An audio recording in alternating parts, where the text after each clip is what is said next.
Today's topic in this lecture series on chest x-rays will be atelectasis, lines, tubes, devices, and surgeries.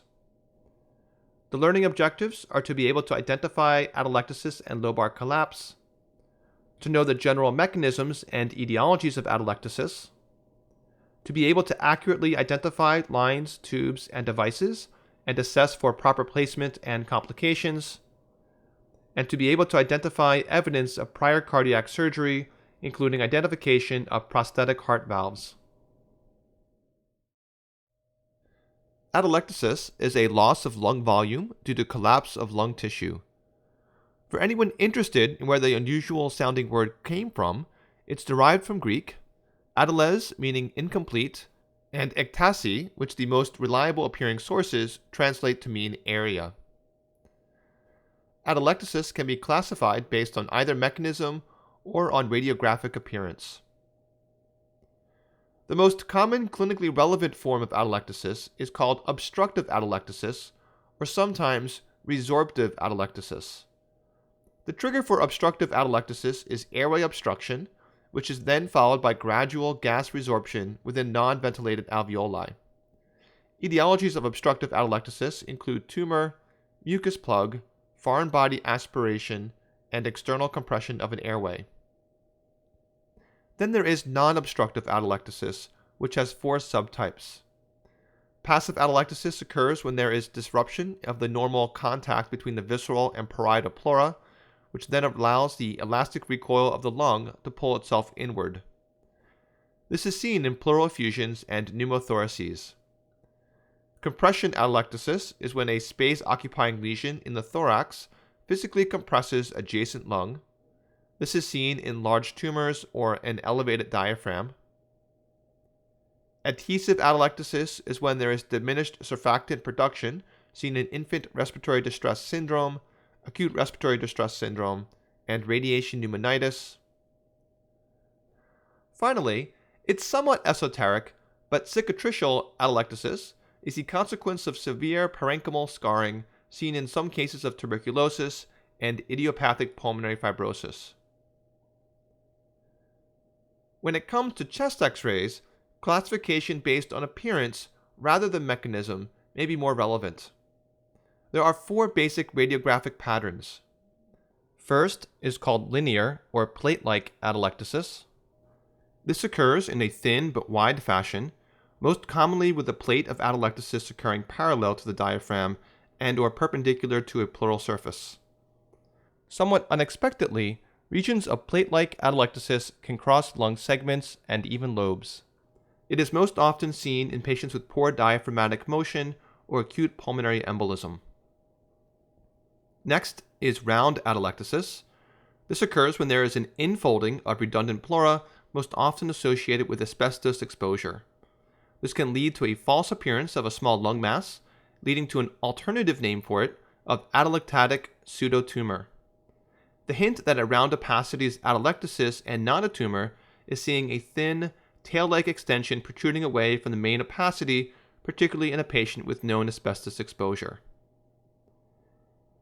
Then there is segmental atelectasis, in which an entire lung segment collapses. This is generally not detectable on plain radiographs and requires chest CT for visualization. Finally, there is lobar atelectasis, which I'll spend the next few minutes discussing. Lobar collapse is an extreme form of atelectasis, usually from airway obstruction. We already learned about the etiologies of airway obstruction when I mentioned obstructive atelectasis a few minutes ago. There are some radiographic findings frequently seen in all anatomic variations of lobar collapse, including elevation of the ipsilateral hemidiaphragm, mediastinal shift towards the side of collapse, and the Juxtaphrenic Peak sign, particularly with upper lobe collapse. Here's an example of the Juxtaphrenic Peak. Some sources report it's caused by traction on the inferior pulmonary ligament. However, more recent journal articles describe it as the result of an inferior accessory fissure. I'll now go through what the collapse of each of the 5 lobes looks like. The right upper lobe usually collapses superiorly and medially. Common findings include a density in the upper, medial right hemithorax, and superior displacement of the right hilum and horizontal fissure. Right middle lobe collapse usually has minimal impact on surrounding structures and may only be noticeable on a PA or AP film by its reduction of overall right lung volume. It's much easier to identify on the lateral film as a thin shadow overlying the heart. The right middle lobe is the most common of the 5 lobes to collapse. The right lower lobe usually collapses inferiorly and posteromedially. The collapsed lobe forms a wedge-shaped opacity behind the right atrium. The oblique fissure is often more visible than normal as it gets oriented more parallel to the X-ray beam and may mimic an inferiorly displaced horizontal fissure. The left upper lobe collapses anteriorly. In about 50% of patients, the left upper lobe also collapses medially, while in the other 50%, a portion of the left lower lobe will get interposed between the collapsed upper lobe and the aortic arch. This is called the Luftsickle sign, which is German for air sickle. Lastly, the left lower lobe usually collapses posteromedially and inferiorly.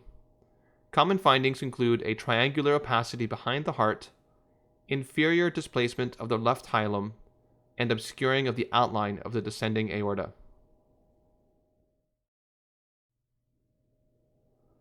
Here's a film that most of us hope to never need to interpret. It's a total mess. When taking an X-ray, it's obviously important for the technologist to move as many lines out of the field as possible.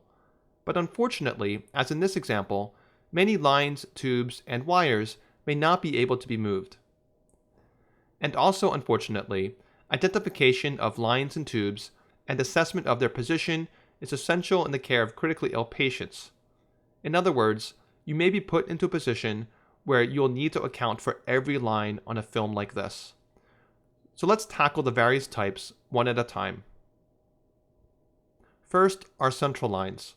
The relatively informal term central line simply refers to an intravenous catheter that has been placed in a central vein.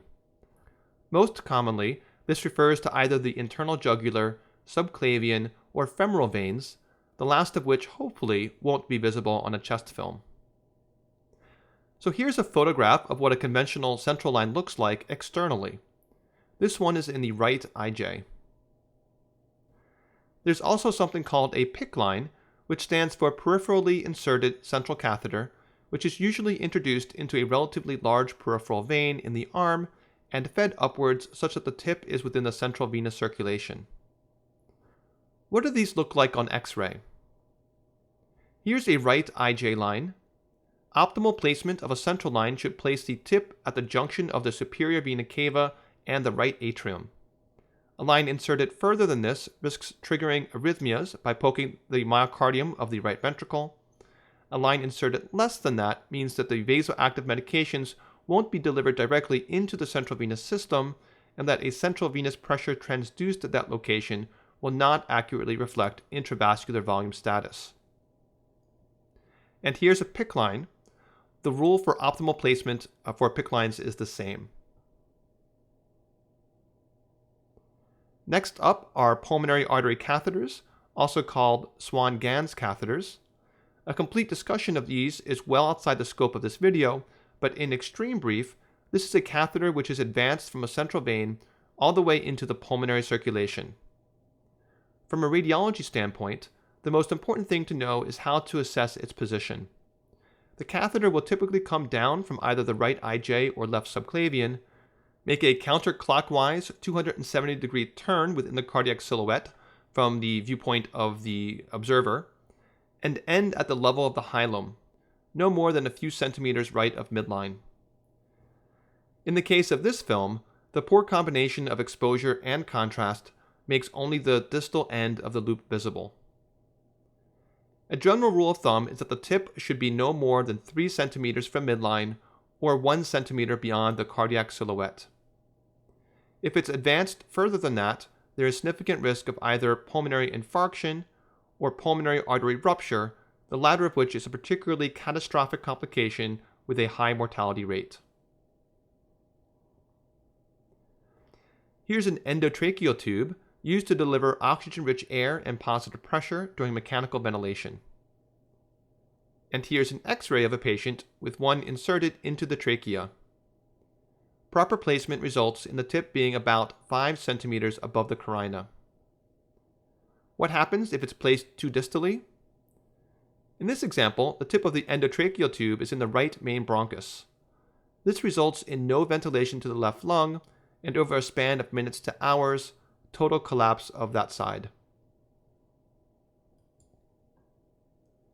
Next are nasogastric tubes, which, as their name implies, are flexible tubes which enter the patient via the nares and are advanced into the stomach. Here's an example X-ray. It may be hard to see the tube at first until we adjust the contrast and brightness a bit. And there is the radio-opaque tip. Proper placement of a nasogastric tube is confirmed by seeing that it descends through the thorax centrally, it crosses the diaphragm. Once below the diaphragm, it initially deviates to the left, and optimally, the tip should be at least 10 centimeters below the gastroesophageal junction. What can go wrong with placement of an NG tube? Well, consider this X-ray. In this case, instead of passing the tube into the esophagus on the way to the stomach, it was passed into the trachea on the way to the right lung. While this can create airway resistance and can lead to immediate respiratory difficulties, the greater risk is performing gastric lavage, or worse, inadvertently starting tube feeds on this patient. 20 to 30 cc's of Gevity or Ensure into this patient's lungs may be all that is necessary to trigger a horrible aspiration pneumonitis or full-blown ARDS. Always check a newly placed NG tube's position via X-ray. Here's a chest tube in the right hemithorax, which is a large caliber tube introduced into the pleural space for the purpose of either draining a complicated effusion or empyema, or for treatment of a large pneumothorax. Here's an interesting device known as a port.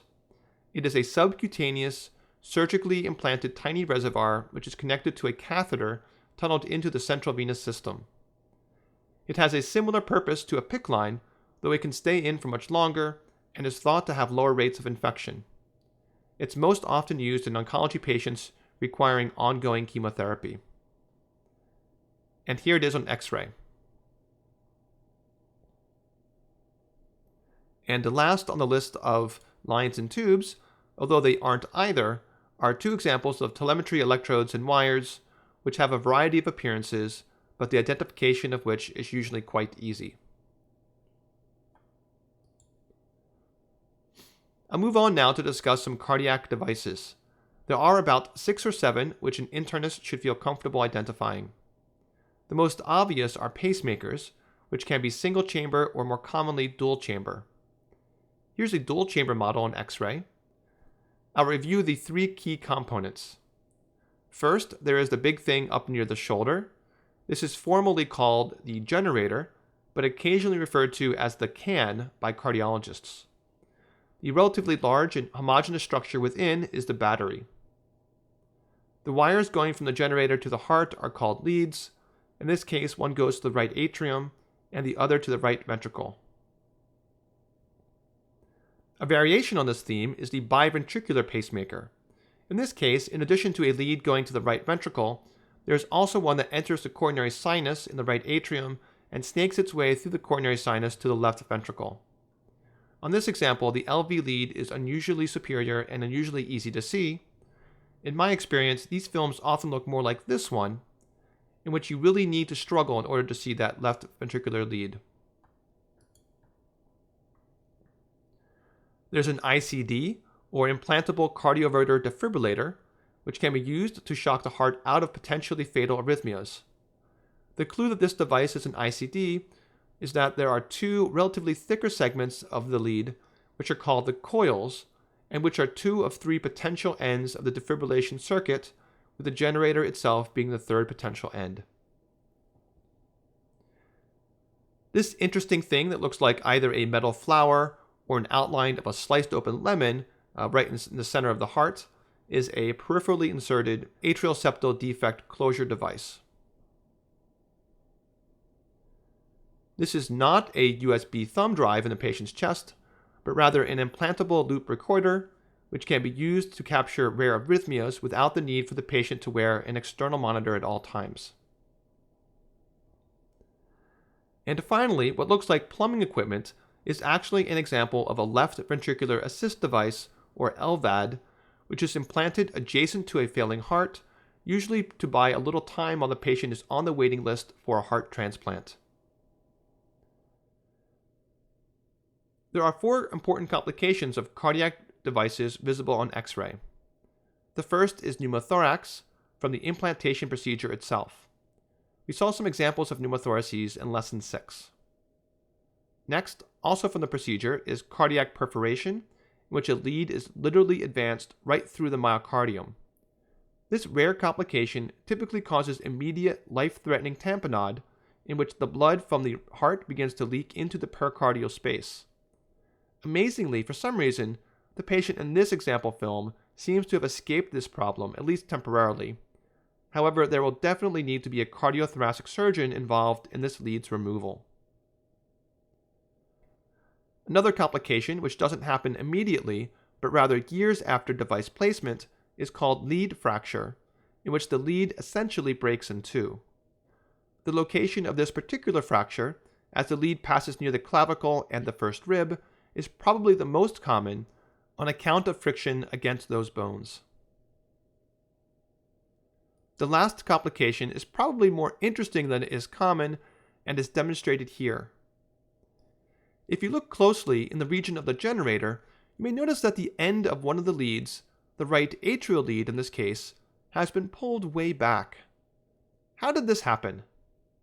Over months to years, possibly as an anxious habit, the patient has fiddled with a subcutaneous device in a repetitive pattern such that it has rotated around several revolutions within the pacemaker pocket in the chest wall. This has pulled the right atrial lead back, which is coiled up behind the device. This is called Twiddler's syndrome. Also visible on this X-ray are epicardial pacing leads, which function the same way as conventional pacing leads do, but which are placed by cardiothoracic surgeons at the time of either bypass or valve replacement surgery. Speaking of cardiothoracic surgery, let's see some consequences of this on X-ray. Whether or not you realized it, you've already seen some examples of a sternotomy in this video. After the sternum has healed, all that remains are the sternotomy wires, each of which looks like a deformed paperclip which pierces the two sides of the sternum and then is twisted together. In this example, you can also see some surgical clips from a coronary bypass graft. These wires and clips will stay in forever and be of no consequence to the patient whatsoever. A more interesting example of cardiac surgery on X-ray are prosthetic heart valves. There are many different types of prosthetic valves, and it will be a very rare circumstance in which you will need to be able to distinguish them on X-ray, but if you can, you'll definitely look like the superstar during hospital rounds. The first widely implanted valves were the Starr-Edwards valve, which was a mechanical valve using a design called a caged ball.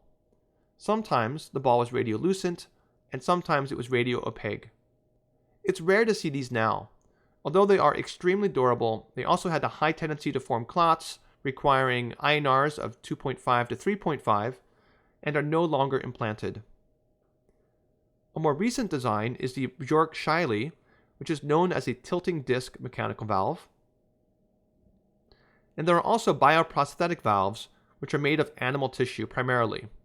Some bioprosthetic valves are visible only from a metal ring, while others, such as the Carpentier-Edwards valve, have a slightly more visible metal skeleton to which the radiolucent valve leaflets are attached. In this example, blood flow through that valve is in this direction. In addition to identifying the type of valve present, it can be occasionally necessary to identify the valve position.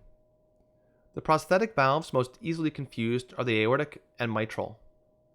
There are a couple of methods used to differentiate them. One method is to look at their profile on the PA film. A valve that is end-on or in profile suggests an aortic position. One that is on face suggests a mitral position. Consider this X-ray with two bioprosthetic valves. Which one is which? The one more superior and to the patient's right is more in profile than the other, which means that this is the aortic valve, while the other is more on face, so that's the mitral. This method it does not work 100% of the time, but it's reasonably good. Also, in patients who have either mechanical valves or bioprosthetic valves, in which there is more than just a ring visible on X-ray, sometimes you can use the apparent direction of blood flow to guide your conclusions about which valves have been replaced. One last method to identifying the location of prosthetic valves is to imagine the frontal cardiac silhouette vertically bisected along the midline. The valve that is crossed by the bisection line is the aortic valve. If one then imagines a horizontal bisection, such that there are now 4 quadrants, the pulmonic valve is up and to the patient's left from the aortic, the mitral is down and to the left, and the tricuspid is down and to the right. Consider this interesting film of a patient who has had all 4 valves replaced. Which is which? Vertically bisect the heart. This helps to identify the aortic valve, which is also identifiable as the one most in profile. This valve is then the pulmonic, this is the mitral, and this is the tricuspid. On the lateral film, we can then go top to bottom since we've already identified them on the PA. This method is also not 100% accurate, but combined with the others can give you a reasonable chance at identifying them correctly. I'll end this video with 2 final examples of some miscellaneous foreign objects. So what is this thing? I know it may look like a person inhaled his or her BlackBerry, but the wires leading from the device to the head give it away. This is a deep brain stimulator, which can be used to send regular electrical signals to specific regions of the brain, most commonly used to treat Parkinson's disease, though there are other emerging indications such as refractory depression. In this case, the implanted pulse generator has been placed into the anterior chest wall, but can also be placed in the abdominal cavity. And last but not least, we have this. It may be obvious that this woman has had bilateral breast implants. However, what can be tricky is when a woman has had a mastectomy followed by a unilateral implant, who then gets bilateral pneumonia and a poor quality radiograph. In that situation, it's conceivable for a unilateral implant to be mistaken for a large tumor, or infection, or perhaps a strange loculated effusion. The final video in this series will review the overall approach to the X-ray, including how to go from the individual findings to a cohesive impression, incorporating the clinical context, and I'll also provide some unknown chest X-rays so you can practice incorporation of everything you've learned in this series.